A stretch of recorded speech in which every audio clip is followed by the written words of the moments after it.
Whether you loved having your kids home for the pandemic or whether you couldn't wait for them to go back to school, it's such a provocative discussion that we're going to have today with our guest, Tisha Michelle, who was a mom by the age of 16 and now is a mom to 4 kids that span 16 years.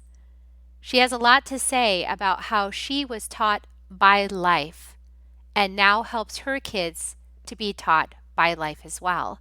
Join us for this conversation. Soul Nectar Show, the Soul Nectar Show. You're invited, delighted to discover who you are. Anything is possible if you believe. So join us on this beautiful journey. Soul Nectar Show, Soul Nectar Show.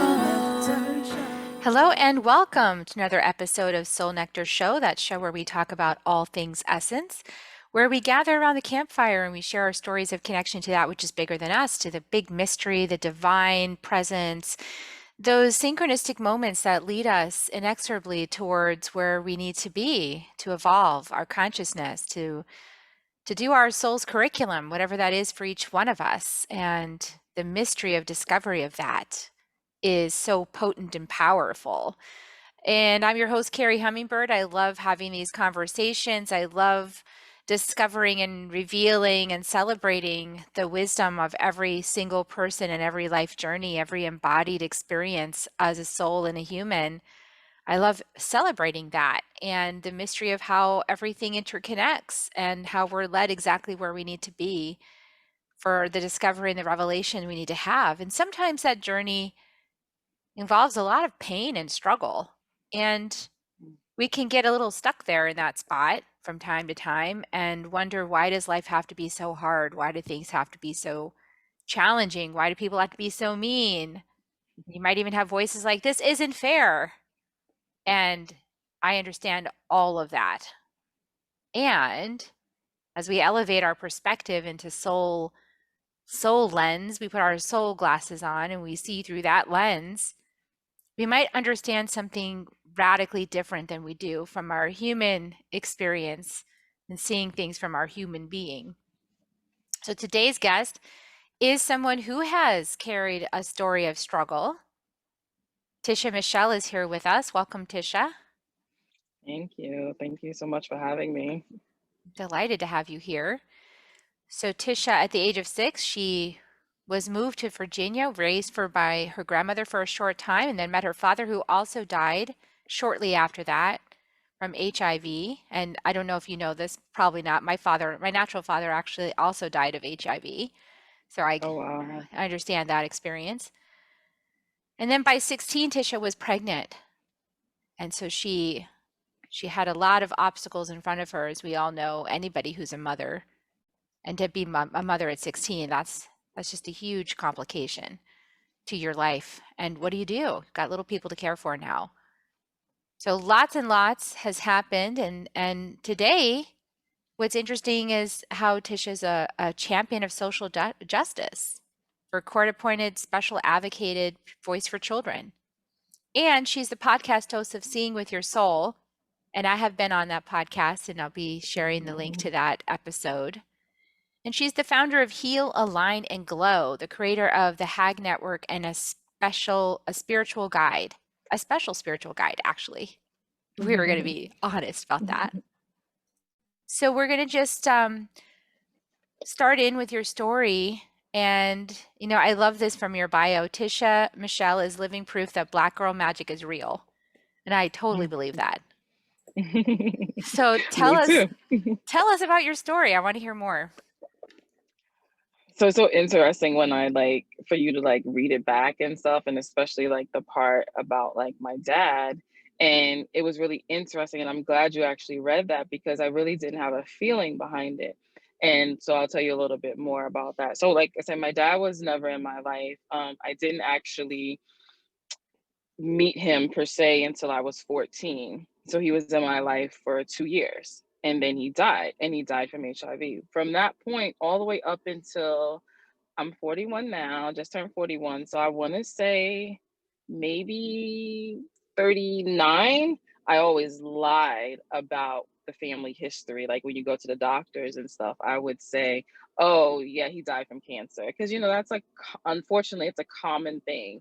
And I never told anybody that because I felt ashamed and I felt like embarrassed as if it was like me or something. So when you said that, I was like, "Oh, wait, I don't feel anything behind that." Like, oh my gosh, thank goodness. You know? I know I've been like talking about it, per se more, but just, hearing you say that. So I even just really appreciate that because that was a reflection back to me to say, wait a minute, I actually feel okay with that. And there's, that shame and stuff isn't there.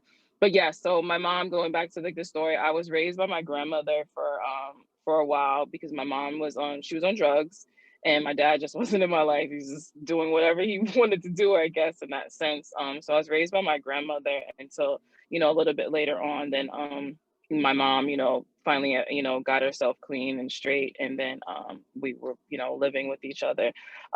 So at that point, like I really was just kind of doing my own thing. Honestly, I'm like as a teenager, my dad's in my life at 14. And then for those two, years, he's trying to tell me what to do. I'm like, please, like I do my own thing. Like, dude, who are you in that sense? And one thing that he said, well, there's two things that stands out. One, he said, my daughter doesn't have to ask anybody for anything. And in my mind, I'm like, you damn right I don't, thinking like that's a badge of honor, but it actually really held me back a lot, which was where the struggle came in at.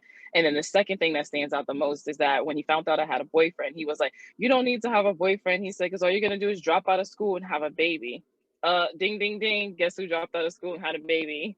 Like me. So those are like the two things that stand out the most from my dad, which is so crazy, in that sense that ended up happening. So even when you said like, being 16 and having like a little one to take care of, it was because I was never really one of those that I remember anyway to say like, oh my gosh, when I get older, I'm gonna have so many kids. And so I was like, I don't think I ever thought about anything like that. When I really sit to think back, I'm like, it was never something that was there, but yet that's what happened, which I do think was like my greatest gift. And I really do appreciate actually having my kids super young. Like I was always like the young mom and I got to like keep up with them and in that sense and all. So yeah, so just throughout that time there was just a lot of struggle. Honestly, there was just a lot of struggle, a lot of like financial struggle because I felt like I had to do everything on my own and I won't ask anybody for help. There's not being, I don't want to be vulnerable because if I put myself out there, what are people going to think about me? Are they going to judge me? And Lord knows if you tell me no, then I'm going to feel rejected. So, that was a lot of that struggle, That's a big so job for somebody 16 to have to start off with a baby is gosh, I just think about where my head was at 16 and I was not prepared to take care of myself, like I didn't know how to yeah, take care of myself, never mind somebody else. And I got lucky, because I was very promiscuous. So I just happened to get lucky and not get pregnant. But that's definitely something that could happen easily at 16. absolutely. Yeah, easily. And like even when I talk about like that I dropped out of like I never got my high school diploma, but I did get my GED. But it wasn't until like probably actually when I've been on this journey and this was after the death of my best friend, but I really started reflecting and I was like, wait a minute, I didn't drop out of school because I had a kid. When they talk about like the statistics and all that, so I think all that's like a joke to me anyway, because I'm like, who are you interviewing? In that sense, because I beat all those odds, but I actually dropped out of school because I don't know if you like remember if it was like the same per se, but your actual grade was according to your English class. So you could pass everything, but whatever class you were in English, you were considered to be that level. And I remember I didn't pass English for the English class. And what they did was that they put me in like a 10th grade English, but I was technically 11th. And I just had to like, it was like a point or something. And I had to do some things or whatever to get straight, to get bumped up. But because I was in considered 10th and not with everyone else, I was like, I'm done. I'm not finishing school. This is embarrassing. And that's why I stopped school. Mm. That's interesting. I It's wonder how very many interesting. So when I people. started thinking about it, I said, wait a minute. Yeah.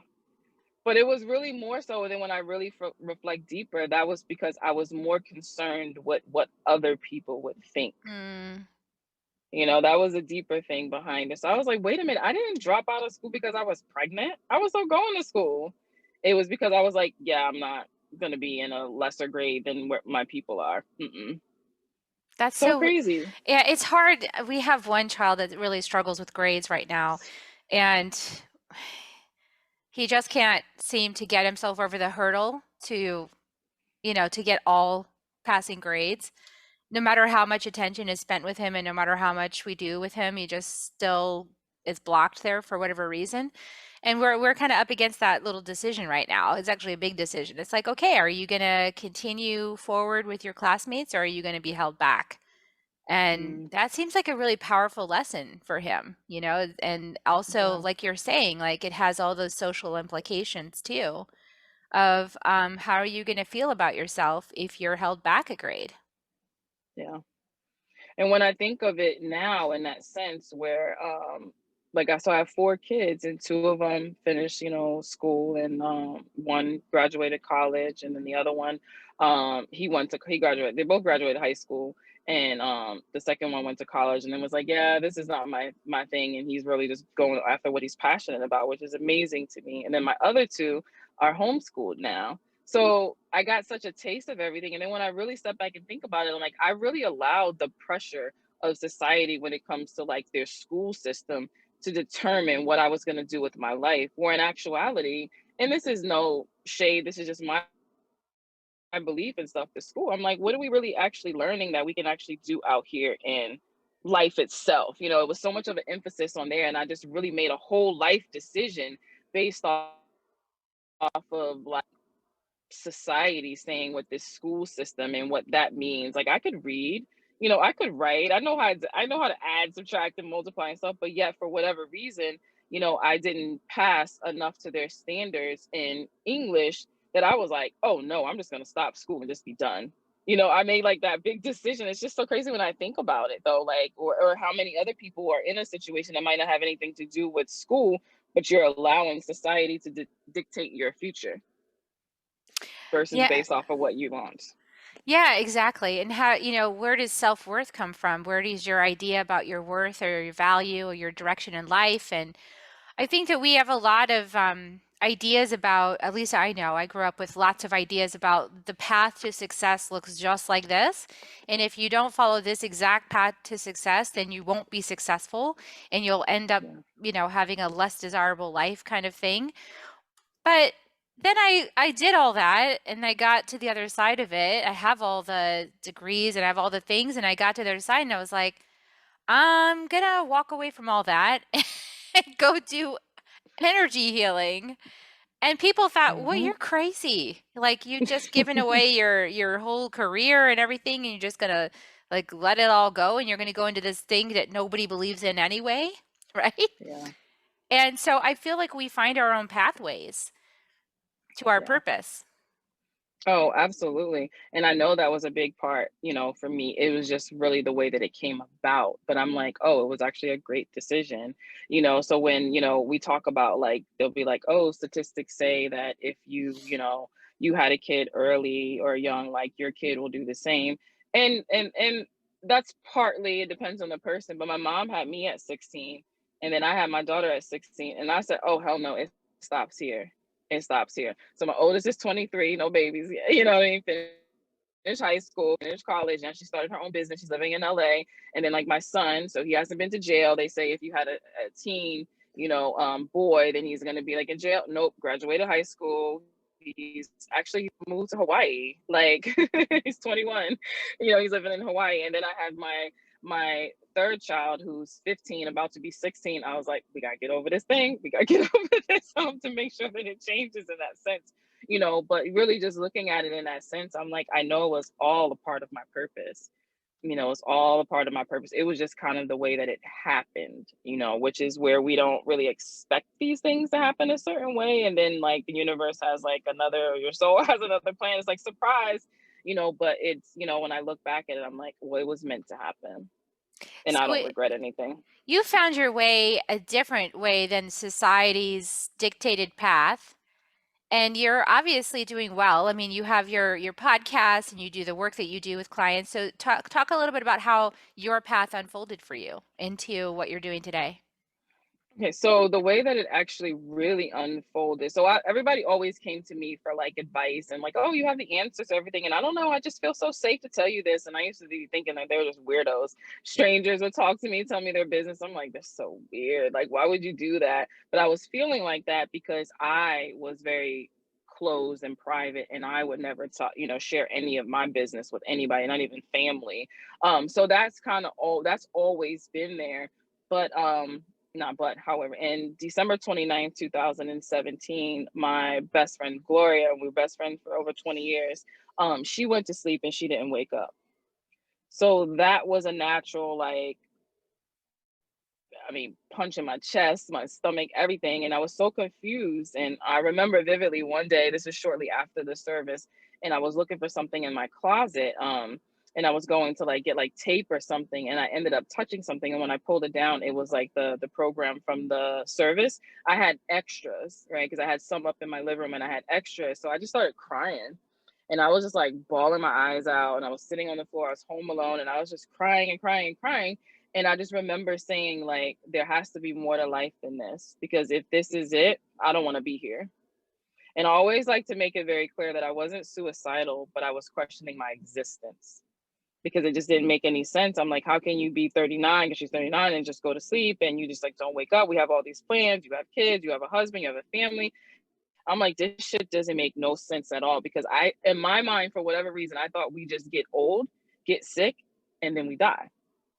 Right now, I don't know why that was in my brain, that was the process, that it's just like that's just what happens. And then because that was my thought process, and then something else happened, I didn't know what to do. So a couple of days later, my answer came when I said there has to be more to life than this. And it came through her sister, and she had a reading with a psychic medium, and she was already into all of that stuff anyway. So that was out of the order. I wanted no parts of any of that. I don't bring that woo-woo stuff to me. Don't talk about any of that. Keep it away. This is just ridiculous, because I grew up with that. My grandmother, my grandfather, my mom, they'd see people before they'd have the candles. I'd be scared of the candles and the statues. And I'm like, keep it away. I don't want anything to do with that. But she started telling me what this lady was saying and how, and plus I trusted, her name's Aaliyah. I trusted Aaliyah. So I know if she was believing this person, it was for real. And I wanted to hear something so bad from my best friend that I was willing to step into the unknown. I was like, give me her number. Give me her number. Like, because I mean, if you trust her and these things that she said to you that I didn't even know about you, and you're like, what? I was like, give me the number. And that's what opened it. So I did a session with her. And the very first thing she said to me was on FaceTime. She said, your dad is here. And I just started crying. Mind you, I don't cry in front of anybody, and this is a stranger. Like, what the heck? And it touched me so much just by her saying that, and everything that she was saying. I was like, yo, it's like she read my book, but it was the book that I hadn't written yet. So my dad came through, my grandmother came through, and then my best friend came through, and in that order, and that's how they all passed. And she was just telling me so much and just unlocking so much, and some things that had to get verified through my aunt. I was like, she was telling me this. She's like, oh, you know what that means? I'm like, no, I don't. And she's telling me things from my childhood. It was so crazy. And one thing that she said to me, she said, you know, you can do this, right? And I was like, do what? She was like, this. I was like, whatever. I'm like, no, I can't. And she's like, no, you can. And it was from there. And I was like, okay, I believe everything else she says. So maybe she's on to something. And then that's when life literally started looking different. Spirit started talking to me through numbers. Then she told me to go get this Oracle card deck. And then I got the Oracle card deck. And then she said, okay, now I need you to throw the book away. I'm like, why? I just paid money for this and I need to know what the card. She said, no, anybody could remember or read from a book. She's like, you need to tune into your intuition. So throw the book away. And as you pull a card for yourself or someone, I just want you to just speak and just start to trust yourself. And then it just started opening and it just started developing. And I'm like, even to this day, I'll be like, I blow my own mind. I'll do a reading with somebody and all this stuff will come through and I'll be like, in my mind, I'll be like, dang, I'm blowing my own mind right now. So then it just started to just like develop. And again, life started to look different. And I was led to Egypt and I spent 10 days in Egypt. And I was really just on this like self-discovery. So I was doing a lot of discovering, and relearning and dealing with things that I had just buried. Because we live in a society that promotes avoidance. Let's just be real. It's just to avoid everything, and then you think that you're healed because you just out of sight, out of mind. But some of those things were really starting to come up for me to actually truly start to face them. So while everything was, I used to say in the beginning, I was like, oh my God, I'm just skateboarding through life. I never got on a skateboard before, but that's what it felt like. I was like, I'm just skateboarding through life. Everything is great. And then all of a sudden it just started hitting me. And that was a shadow. And I started facing like those things. And I was like, wait a minute, I thought this was supposed to be all amazing, but then, I started doing the work, the inner work. And then, because, it starts within yourself first. And then you start to teach others. And that's how it just started to like, unravel. And that's how I'm here now, having a conversation with you and your listeners. Oh, that's so great. Yeah, I love that. I love that she told you to throw the book away. I've never heard that before, so but I'm always constantly amazed at the messages that come through those Mm-hmm. cards, and you cannot make that up. Like Yeah, you're you can't. sitting with somebody and the card comes out. That's the card, and you're just like that. You can't make this up. This stuff is real. You can't make That's it up. exactly the message that's needed. Yeah, that's amazing. So you started practicing that, and you Yes. started realizing, that you had an aptitude for it because that's probably what you came here to do, right? I mean, that's who you're meant to be.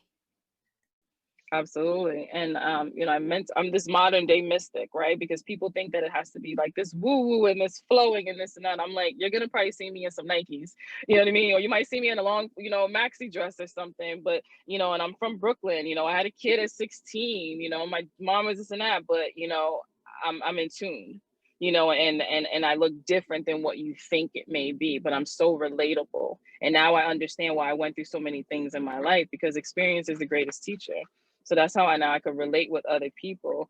And I also started healing through helping other people heal, like teaching them to heal, because spirit will give me a message for them. And then I'll be like, dang, that was for me. You know what I mean? Like that was like for me also. I'll be like, I hope I remember this like when I'm done, because I gotta take, what I just said to this person. And it was just really just starting to open up. But yeah, so I tell people all the time, wow, yes, I miss my best friend, the physical sense. I know that she is here, but she gave me the greatest gift ever. She helped me to remember my purpose. Yeah, and So, for a lot of people before that door opens up, they feel a little lost, like you were feeling. They feel lost. They feel like somebody tell me like who I am or what I'm here for. Somebody tell me that my loved ones are okay. I need somebody that has access. And the truth is we all have the potential to access the spirit world, but not all of us are willing to take that journey to trust that voice inside.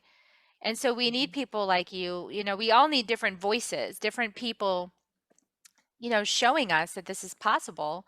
And then we might believe it in ourselves at some point. oh, absolutely. That's why I say I give people permission to be themselves, because we so seek that permission, and it starts from being in school. You need to raise your hand and use the bathroom. I was like, so since that's already ingrained in you, like I am now giving you permission to be yourself. So when I was reflecting on this a couple of days ago, talking to a client slash friend, and I made a joke. I was like, oh, because she was saying like, man, I'm seeing like all these people that's like done this work with you and all this change. I was like, wow, I've actually popped a lot of cherries in the last 3 years. And she was like cracking up, and I was like, I actually really have. And I was like, wow, it's such an honor, that people are actually trusting in me to help guide them. And I tell people all the time, they're like, oh my God, you did this. And I'm like, thank you. And I'm going to receive those compliments. I was like, but the only difference between me and you is I practice this. That's it. I practice it more. That's it. I was like, so the spirit guides, your spirit guides, they're your spirit guides. I'm just calling your spirit guides in, but they're your peoples. So it's really like working with people so that they can understand. And I tell them all the time, I said, I may be, per se your first teacher, but I'm not going to be your only one. I'm going to take you as far as I'm meant to take you. And then there's going to be a book, there's going to be a podcast, there's going to be another spiritual guide, or a retreat or something that you go on. And I'm starting to see like the different things with people, the ones that I'm like connected with like on social media and stuff. And I'm like, it's such a beautiful thing. Like I see their language is changing, the certain things that they're sharing is changing. And I'm like, yes, because it's like, you know what, you have finally realized that there's so much more to life than just existing. And to me, Yeah. I'm like, that's beautiful. There's so much more to life than just existing. I love that message. It's like we have to look outside the systems. The systems are only there to create some sense of normalcy. And that doesn't work for everybody. I mean, everyone's path is their own path. Their own path to finding their divine connection is their own path. And you can't make a system for that. There is no system for that. So we have these other systems to help us kind of cope with life while we're waiting for this magical thing to unfold for us that may or may not unfold depending on our life circumstances, right? And whether we say yes to it. So there's like this greater life, this greater sacred existence that's offered to each person. But there's no like step 1, step 2, step 3 path to get there, right? Like Yeah. it's the feminine, it's the windy road, it's the Hmm. it's the mystery, it's the who knows when that's going to unfold path. So in the meantime, we have this other sort of thing to do while you're waiting for that to unfold. But that's just we get stuck in that spot. A lot of people Yeah. get stuck in that system, this systemic part, and it's not fulfilling. It's very unfulfilling, actually, at least in my Yeah. experience. For me, it was. No, it is. It's draining, and it's really just like I had someone say to me today. We were talking, and he said, "Yeah, I just kind of been feeling like I'm stuck. I'm in like the Groundhog Day, except for every day it's different." And I was like, "I get what you're saying. You know what I mean? I get it. Where it's just like it's that feeling of that every day is the same thing. Even though there may be different things in your day, but it's still that feeling is the same where it's there." And I was like, yeah, you're on the cusp of about to, pop, so it's really what you do with that and stuff. And I always like to tell people that we're never stuck. We feel stuck. We're just blocked. It's more of a block, but I get that feeling. But there's so many people that are in that and they stay in it because they think that that's it, Yeah, that they there's just nothing else, that accepted that's it. this sort of like existence that doesn't have a whole lot of depth or meaning as something Yeah. true. But I feel like having children opens, at least for me, having children opened me up to something way more sacred. It opened me up to that connection with that I think only a parent can really feel for their child. It's like that love that opens up in your heart. And when you experience that, at least for me, I realize life is way more meaningful than whatever this shallow stuff is that I'm doing. Like that doesn't matter. Mhm. But what really matters is the connection I'm making with other people, with my beloveds, with Yeah. people I really care about. So how did motherhood open you up to those kinds of gifts? Well, I would probably definitely say, especially being like so young and like having like it showed me like a lot of my strengths that I really didn't know that I had, to like care for like another whole like human being. Like that's just weird. Like 16.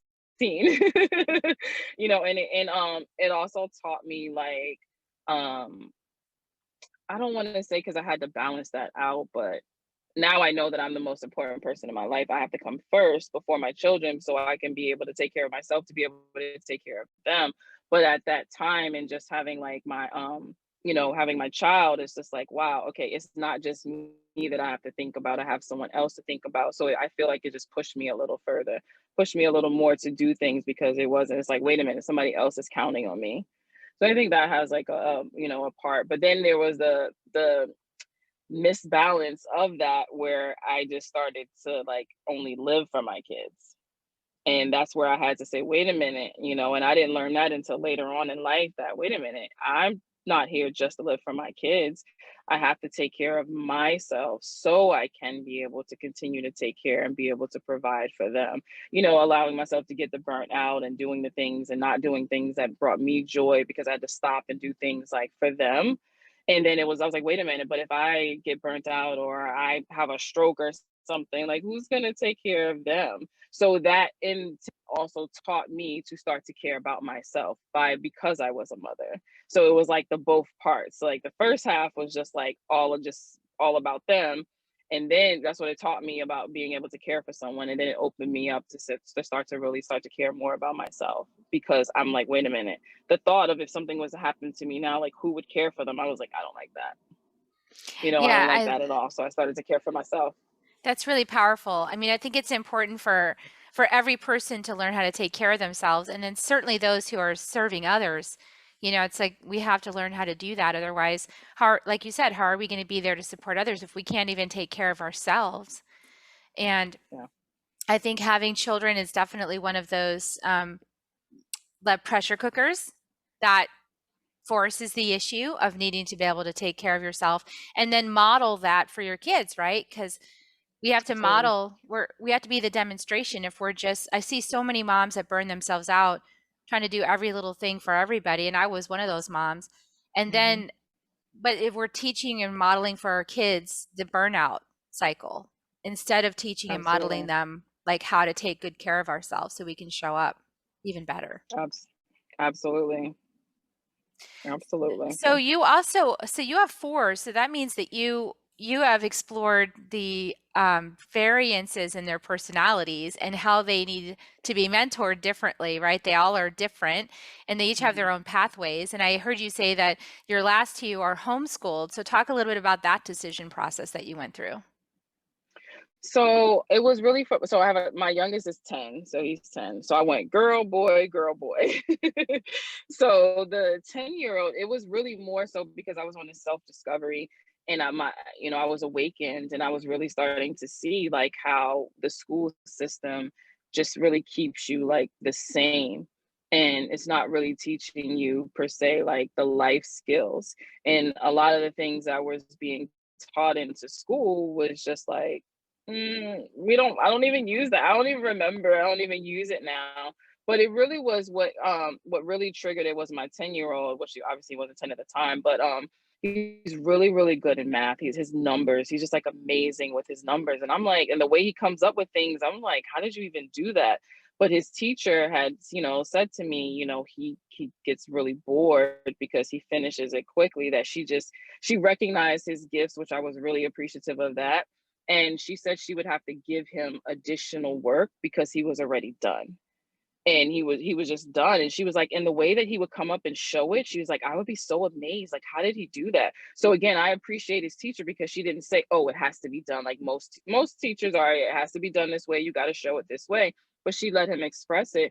But he didn't like school. He was very quote unquote well behaved in school, never not a troubled kid or anything of that sort, but he hated school. And I was like, dang, this is so crazy. It's not like he's acting out or anything. And he was just like bored. And I was like, that has to be awful to be going to school every day and feeling like that because it's not stimulating you.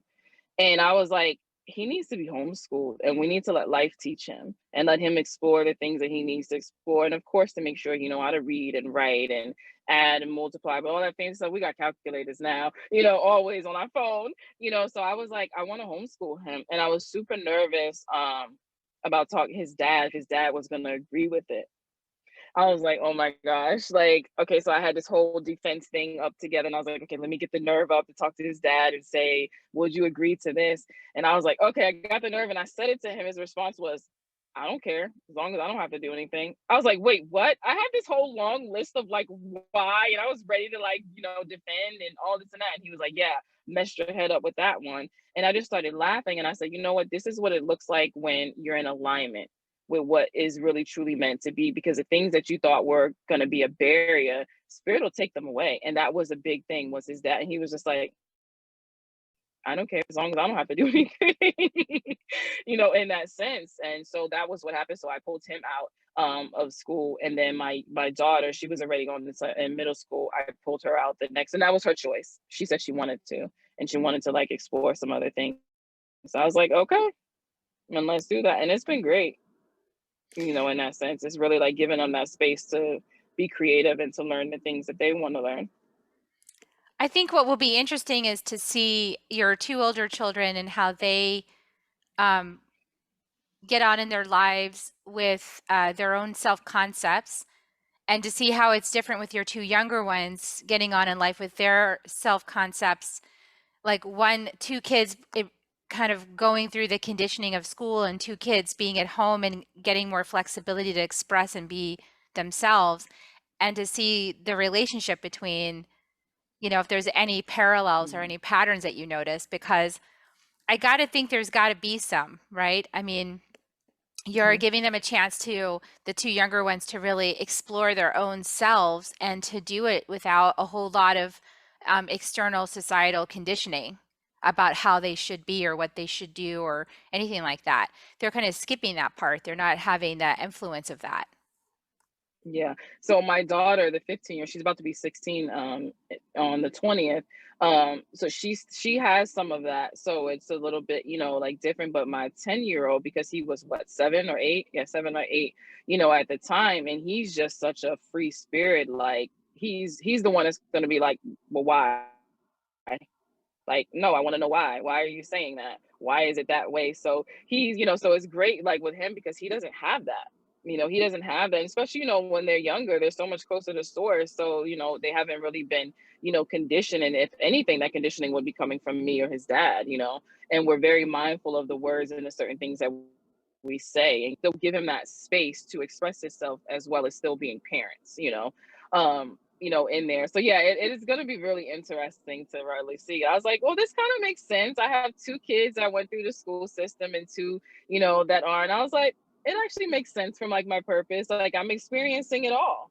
And then to be 100% like relatable with so many different people in that sense, and being able to speak through like, through experience. My older 2 are like, why you ain't homeschool me? I'm like, it's over with now. Like we can't dwell on that. In that sense. But yeah, I think it'll be interesting. Yeah, and you've got a big spread too. So in Oh ages, yeah. I was just doing the math, and you're going to be my age when your youngest one is done with school. So yeah, so I have 10, 15, 21, and 23. At one point I had one in everything. It was daycare, elementary, middle school, and high school. I was like, this is weird. I was like, this is actually weird. I think I even posted on social media. I was like, I just had this random thought. I have a kid in everything. Yeah, So it's yeah, the mother interesting. curriculum. Yeah, exactly. So yeah, so it's been interesting, like they'll still do like some, online stuff with the 10-year-old, some online stuff, and that's for his math and for his English in there, because you gotta know how to read, and in that sense, so like the basics in there. But I told them both that they had to take up a language, but it had to be a language that they wanted to learn. I wasn't forcing them, but I was like, this, you'll thank me later when you're older that I did encourage you to take like a language. And then it's like, well, what type of history, what do you want to know about history? What do you want to explore? What do you want to do for fitness? Or like, let's go out in nature, let's go to a park and that stuff. And I was like, you know what, and let's just let life teach you. In a way, you'll be a lot more, equipped to really be out here, in life. Yeah, So that yeah. history topic is really interesting one, especially coming from African American. I know for my husband at home with our younger kids, there's a lot of information shared in school that he has to then correct at home because it's not accurate Yeah. information. Yeah. That's a big Mm, thing. That's one of it the things is. I was wondering about in your experience, because 2 of your kids are going, went through the system and 2 are not. And it's like that opportunity to really curate their experience, to let them educate themselves about, there's tons of resources out there that just aren't shared in school that have more accurate Mhm. information about the actual history. That just seems like a huge opportunity. Yeah, oh, for sure. And the interesting fact is that my youngest, so I have 4, so 3 are with my ex-husband, and then my youngest set is separate. Well, his dad is white. His dad is white. So I was like, yo, my life is so interesting. And I'm like, I get it though. I get it. Because on one spectrum, I remember I did this video on social media, and I was like, really, I don't know if it was when the murder of George Floyd, or if it, because there's so many, unfortunately, like it's so many. But I remember at that time really struggling, because my son, who's 21, he was probably like 19, 20 or whatever. And I said, I don't know what conversation do I have with him? Do I say, you do exactly what they say if they stop you? Or do I say, You kill them before they kill you. And I said, why do I have to have that type of thought in my head? And then on the other spectrum, I look at my youngest and I'm like, oh yeah, you're good because you look white. You'll fit in. They'll think that you're white because I'm light skinned and his dad is white. And I'm like, wait, what world am I in? And I said, you know what? It also makes sense once again that I have these different spectrums because it keeps me in my own form of balance because I can't get to this space where I'm like, yo, I hate white people. Because how can I do that? That's my son. And I like love his dad. Like, you know what I mean? And I have it in my family. So I was like, it definitely keeps me to be able to step back from like the emotions and be able to say, okay, what's really going on here? So I was like, once again, my life makes sense, even though when I feel like it didn't make sense, you know? Yeah, it's being able to be, uh, I don't know, I guess across identifications, right? So like breaking Yeah. those boundaries down, breaking all those uh, those standard ways of thinking that people get into in our culture because of these, these regimented pathways that we're supposed to go through. Breaking those down, breaking those apart. And I think a lot of people we're in that phase of doing that now. I know we've had a year and a half of homeschooling for COVID, right? And even though it was Yeah. guided by schools, it was a completely different situation than we've ever had before. And so a Yeah. lot more people are exploring this now as a real solution Hmm. because their Yep. kids are like, I don't want to go back to that regimented sit in my desk. And, Hmm. I know Exactly. my sons had trouble sitting in those desks because their backs would hurt. Like they're not very ergonomically constructed. And my one son is super tall. He's like, 6 feet, and he has to cram himself into this little chair all day long and his back would be Hmm. hurting. So yeah, I mean, just the logistics of it, but also just like the fact that to make a change in the curriculum seems to take forever. Forever. And then they want to like shut down conversations at school too.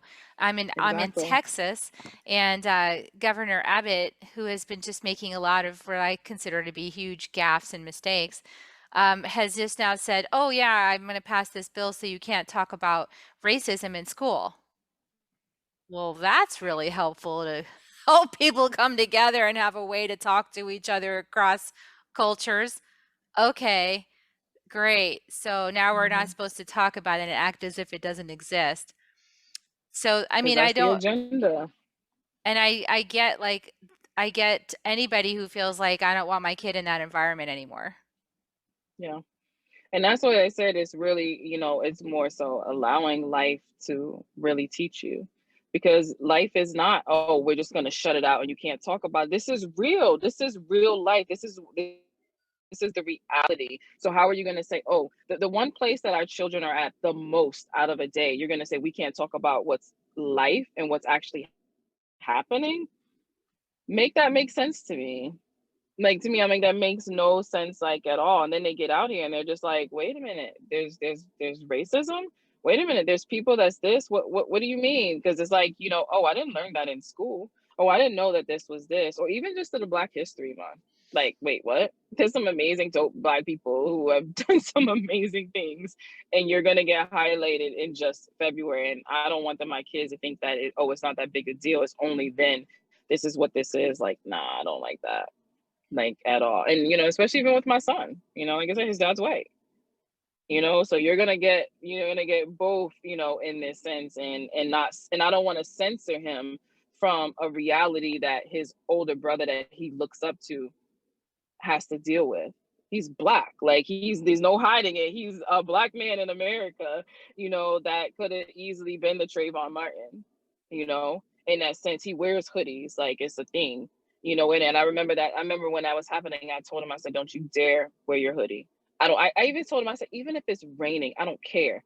You better call me and I'll figure it. I'll come and get you. Don't you dare put your hoodie on. Like, why do I gotta pump that fear? Well, first of all, because I'm fearful as a mom, but then I'm pumping that into my son.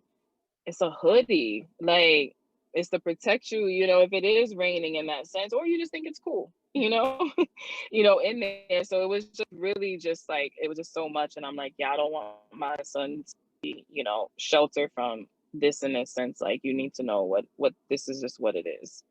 And being able to like educate. And then also asking them, what do you want to learn? Both of them, what do you want to learn about? it doesn't have to be in per se just history, but like, what do you want to learn about? What do you want to explore?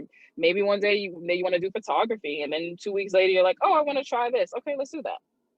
Right. So let you just be able to really like explore and not have to do just the same thing or only offer the same as everybody else. Yeah, I think that a lot of people are going to be exploring this pretty soon, coming out now because of all the exposure to being at home and being homeschooled and seeing what their kids are going through, whereas it was all separate before. People had to go to their jobs and they weren't seeing what was happening with their kids at home. Now there's a lot of people deciding, you know what, I'm just going to homeschool. And our neighbor quit her job and she's like, you know what, I'm just going to like stay home and raise my kids. I'm not going to send them off to school where they're doing all this kind of stuff. So yeah, Mhm. we're going to see a lot of changes, right? When people are educated Yeah. in different ways and they're not all like educated according to the party line, uh, the Yeah. conditioning that they expect us to have in America.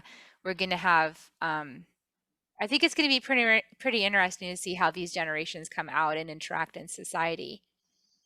Oh, for sure. I said when COVID hit and, some parents that I knew and stuff were freaking out, I was so calm because Spirit had already prepared me for this a year before because my kids were homeschooled the year before COVID. So we had already went through that whole adjustment. So it was like, and my daughter was like, I'm glad nothing changes for me.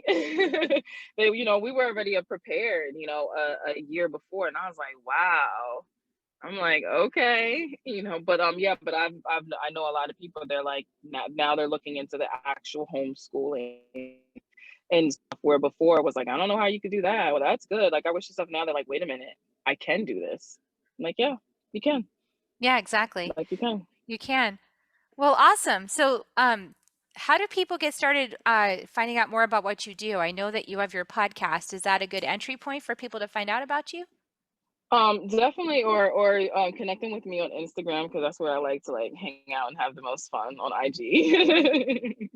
So, and that's at Mindset Slayer. So yeah, I would definitely be checking out the podcast, Seeing with Your Soul, because I talk about everything over there. And yeah, and Instagram. Awesome. Well, I'll definitely connect people over with your Instagram feed and your podcast. And thanks so much for being on the show today, Tisha. I know you have such a beautiful big Mhm, light and you're shining it bright mhm. and mama to four and inspiration to many.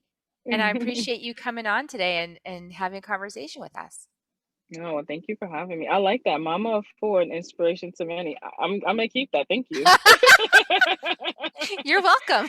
Yeah. No, All thanks right, again. everybody, if you appreciated this episode, please share it out.